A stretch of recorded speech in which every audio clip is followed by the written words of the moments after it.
નમસ્તે મિત્રો, હરિઓમ ઉપચાર કેન્દ્રની અંદર આપનું સ્વાગત છે। આજે આપણે શીખીશું પેરેલિસ। જો પેરેલિસ લકવો જે કોઈને થઈ ગયો હોય, હાથ આ રીતે વળી ગયેલો હોય તો ઘણા ટાઈમથી હોય તો એને આ એક્સરસાઇઝ કરવાથી એને ઘણો ફાયદો થશે।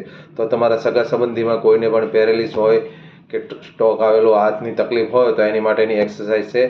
સૌપ્રથમ તો આ રીતે હાથ હોય તો આપણે એને આંગળા ખોલીશું। તો જે બને આ રીતે આંગળા ખોલવાના છે, જેટલા બને એટલા 10 વાર, 20 વાર, 25 વાર। પછી આ રીતે કરવાનો છે હાથ, પછી આ રીતે હાથ કરવાનો છે। જેટલા કાઉન્ટ વધારે કરશો એટલો ફાયદો થશે। અને દર્દી જેટલો સમજદાર હશે અને પછીની કસરત છે આ રીતે આંગળીઓની, દર્દી જેટલો સમજશે એટલું જલ્દી સારું થશે।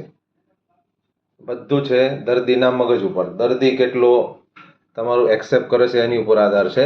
તો બધાએ આ વિડીયો લાઈક કરો, સબસ્ક્રાઈબ કરો અને આગળ કોઈને મદદ કરો, મોકલો।